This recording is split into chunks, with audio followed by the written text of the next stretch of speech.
What is up, everybody? It's Joe from JLOE Games coming at you with another cool video. We're back in Park Studio in the Dark Ride experiment, and today we're gonna just be finishing up the station, and just some things here and there to kind of get it completed. And we're even gonna do a little POV at the end. So to get started, we're gonna start off with some gates and some fencing, and just do like a typical station, just to kind of get it off and going. Now, in this episode, I will note that I did have a few, or just, well, not a few, just one crash while recording, and I had to redo a specific spot, but thankfully I did save pretty frequently, so I didn't lose too much, and it was pretty quick to recover. So if you see a difference in between clips, that will be why. Like, you know, I may have slightly been a little bit different on that, but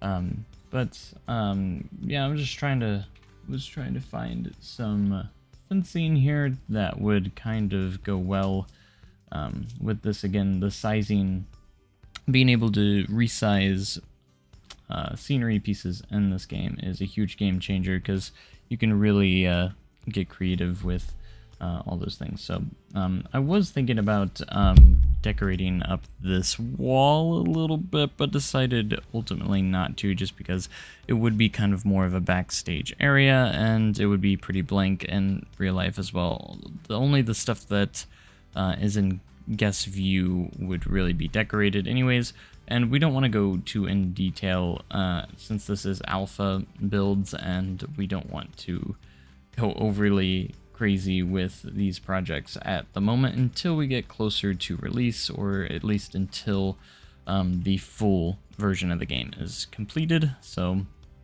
yeah, but besides the crash, I didn't really run into any major bugs that I haven't mentioned beforehand. I'm still having the bug where the gizmo, 3D gizmo, does not want to work or until I move my camera around. So that's still a thing, and after I figured out how to get that to stop doing or work, it actually wasn't as annoying as it used to be, but it's still kind of a little bit of annoying. But I was thinking at some point of doing a queue line in this, but I decided ultimately just to do the steps, and that's about it. But you can see I did kind of test some weather effects out as well, and it's so cool with the weather. By the way, I tried it in snow, thunderstorms, rain, in the dark, in the snow, and yeah, it's really cool.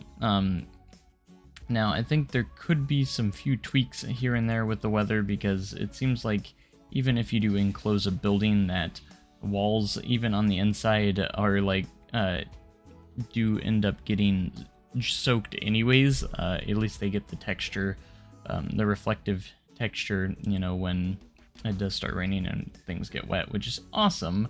But if it's inside, obviously it would remain dry unless we have some really bad leakages going on or something. I don't know. But anyways, we're going to and it is kind of hard to, if you're doing like a staircase, to connect like your railings kind of right there, and when you go from the angle to the straight edge, it is kind of a little bit difficult. I have found it pretty awesome to be able to copy and paste stuff pretty quickly. That has been kind of a breeze. So for the exit side, I did go a little lazy and decided to just copy and paste the stairs into the other side for the exit. I am curious of how entrances and exits are going to work in this game once we do get guests boarding on our coasters.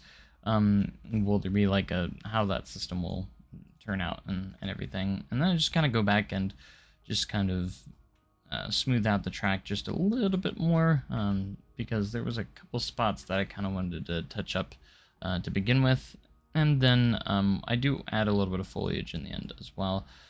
But anyways, we had to enclose the station here pretty soon, but first let's go ahead and get a little operator's booth going.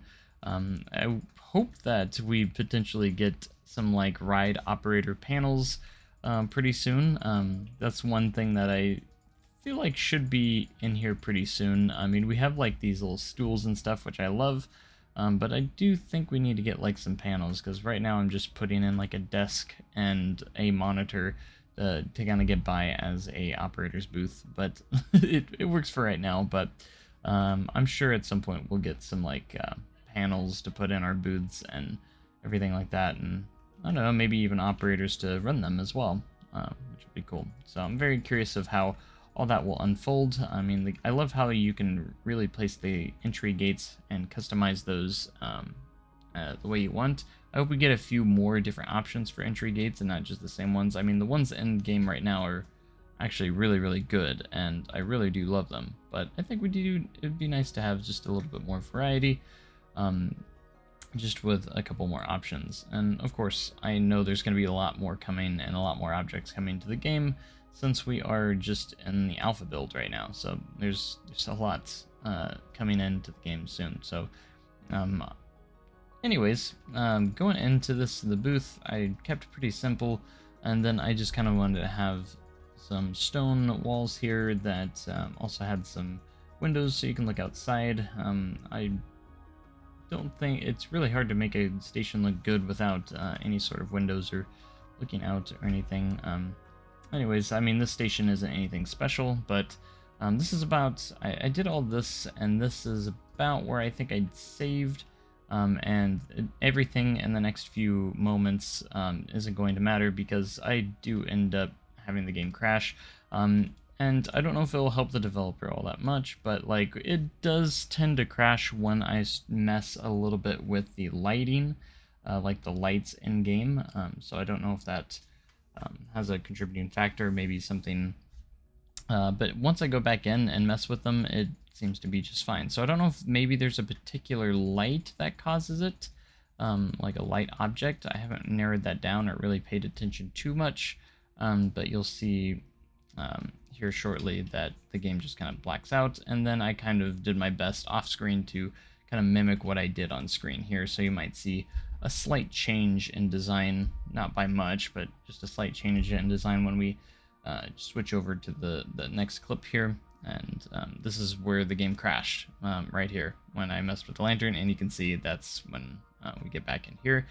And yeah, so maybe it's just that one lantern or lamp that I attempted to use, maybe, I'm not sure.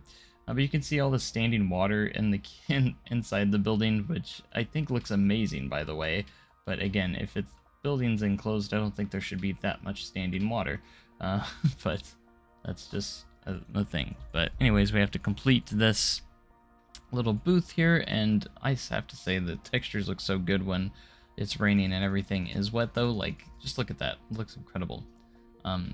So I think the textures of the walls and everything, and just everything in general, the graphics are just incredible in this game, and I think that's just amazing. So, and then being able to resize like foliage and trees and bushes is also really cool. I didn't put a crazy amount in here, but just enough to kind of get a little bit of an environment going.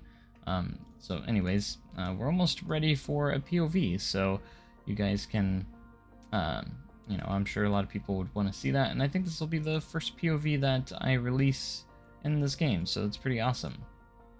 And that way you guys can get the full immersion of the dark ride section, and it turned out really cool, and I think we're going to be able to do really cool things in this game, dark ride wise, and it actually has me very much excited for what the final game will kind of be like, because we're just so early on into the game, and to be able to do the things we can right now is actually pretty impressive, I think, for an alpha build, and especially for an indie game like this with like literally just one developer.